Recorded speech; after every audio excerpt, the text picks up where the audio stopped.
that's the real story out there. It's one of optimism that we've had these 6.5, almost 7 years of a young, inexperienced United States Senator that's gotten us pretty much in the ditch, if you will, economically, or we certainly know we could be doing a lot better. And then the foreign policy side is a great concern for, not just those of us who wore the uniform of the country, but for all Americans, whether, they see a porous border or they see ISIS recruiting in this country, or we hear as late as today that the Soviets, or excuse me, I should say Russia, is involved with cyber attacks on our soil. So there's reasons to be pessimistic, but I hope that across the board, and I was on the stage with some really good talent.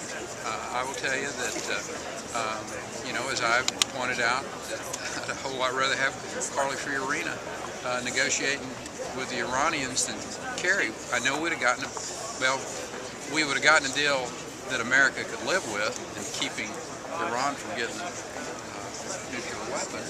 And, Lindsey Graham's one of the most knowledgeable people on either of those stages when it comes to foreign policy. And there's just some really class acts up there.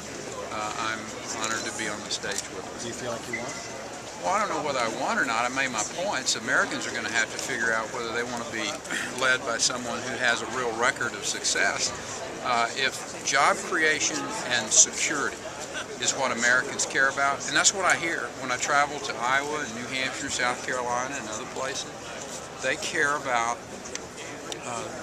having a good job, the dignity of a job. And I tell people the best welfare program in the world is a good job. And nobody on either one of those stages has a record on job creation that we do in the state of Texas. And how we did that with tax policy and regulatory policy, legal policies, accountable public schools. And it's not Texas-centric. It'll work anywhere.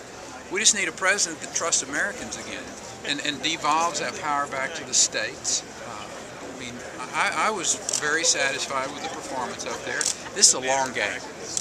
This is just the first date, so to speak. And before Americans decide who they're going to marry, this is going to be a long process. Governor, you called Donald Trump a celebrity. Are you not taking him seriously as competition in this race? Well, I think celebrities are serious, but I do think that he is a celebrity just as, Mayor Giuliani was a celebrity in '07, and he led the ticket.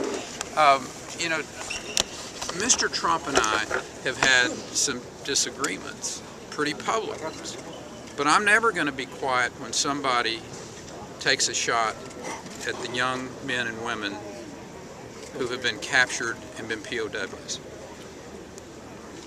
If he wants to go make that statement, go look Marcus Luttrell in the eye, who was captured by the Taliban, and tell him you don't want to be around him. I want to be around those people. I want to respect them. I want them to know that their commander-in-chief understands what they've been through. And I think his cheap shot at John McCain went right through John McCain and hit a really bunch of fine men and women. And I'm not going to stand for it. Do you have a reaction to the people calling this first debate the JV, the kids' table? Well, as I said earlier, this is a long game. This is going to go on for a very long period of time. This is the first step in a process.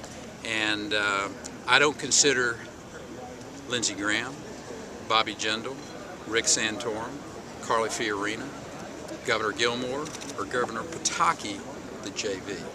These are quality, capable men and women who have great records, who I'm honored to stand on the stage with.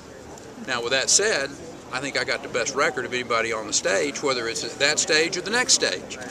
And if this is truly going to be a show me, don't tell me election, then I think I got a pretty good show to put on. I think I got a lot of stuff to lay out for the American people, whether it's 1.5 million jobs created between '07 and 2014, whether it's moving our African-American test scores from down in the middle of the pack to #1 in America, as well as our Hispanic high school test scores.